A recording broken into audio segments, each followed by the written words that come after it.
Hello guys, welcome back to hello engineer platform. जैसा कि आप लोग को पता है कि मेरा आरसीसी का लेक्चर चल रहा है। इन आरसीसी मैंने लास्ट क्लास में pre stress losses and formula cover किया था। आज आप लोग हेडिंग देख के समझ पा रहे होंगे कि आज मेरा टॉपिक का क्या नाम है या कौन सा चैप्टर है। ये प्री स्ट्रेस का ही एडिशनल टॉपिक बोलते हैं फ्रेंड। कोडल प्रोविजन है IS 1343 2012 का।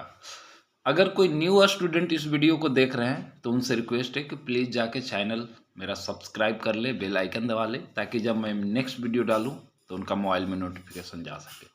ओके, जैसा कि आप लोग ऐसे तो मेरा pre stress concrete and pre stress losses खत्म हो गया है, बट ये एडिशनल टॉपिक है, 2 क्लास लगने ये भी खत्म हो जाएगा। Additional topic of pre stress concrete, codal provision of IS 1343 2012।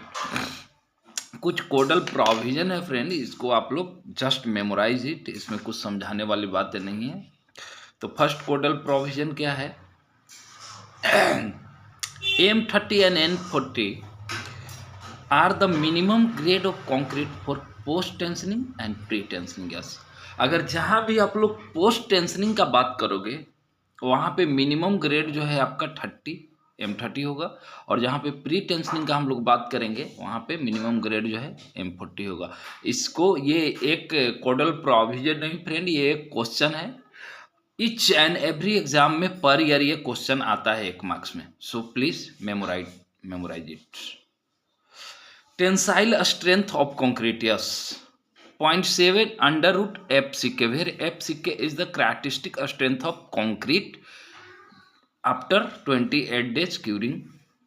ये आपको FCK बता दिया हूँ क्या है, 0.7 अंडर रूट FCK। ये क्या है? Tensile strength of concrete. Just memorise it friend, ये भी 1 नंबर का क्वेश्चन। ये कोडल प्रोविजन नहीं, जितना मैं बता रहा हूँ समझो कि 1 नंबर का सारा क्वेश्चन है। ये modulus of elasticity of concrete, ये तो अपने नॉर्मल जो आरसीसी पढ़ रहे थे बीम, उसमें भी पढ़े हैं, बेसिक कॉन्सेप्ट में भी पढ़े हैं, तो इसको भी मेमोराइज कर लीजिए। 5000 under root FCK, where FCK is the characteristic strength of concrete. Okay, और फोर्थ क्या है? यस, ये फोर्थ थोड़ा सा समझ आएंगे इसको। Minimum 20 mm clear cover for pre tensioning.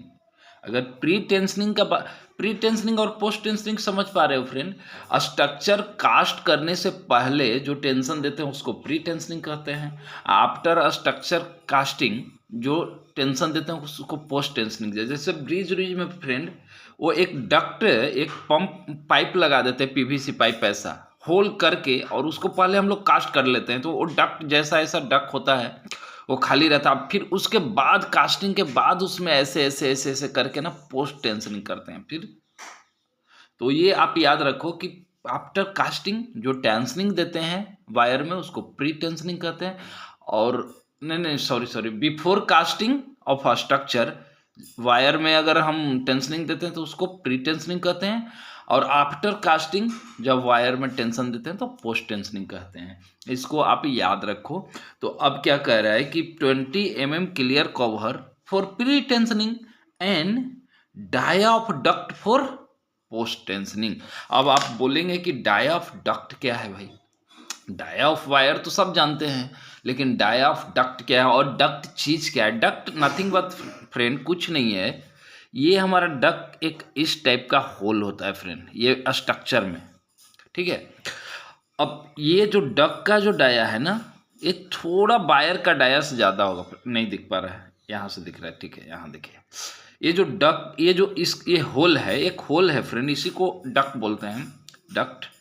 इसका ना वायर अति ना थोड़ा सा ज़्यादा होता है। अगर वायर हमारा होगा ना तो इतना होगा, इतना में वायर जाएगा, और थोड़ा ज़्यादा जो है होल रहेगा। तो कितना ज़्यादा होता है ये देखिए, पढ़ लीजिए।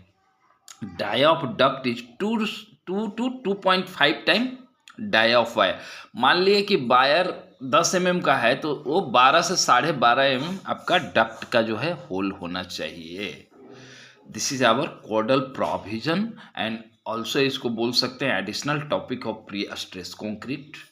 ये 1 बाई 1 करके मैंने बता दिया, इसको आप जस्ट मेमोराइज इट फ्रेंड। ये कोडल प्रोविजन नहीं, ये समझिए कि एक एक नंबर का क्वेश्चन है और ईच एंड एवरी एग्जाम में आपको आरसीसी से ये क्वेश्चन तो देखने को ये सब मिलता है।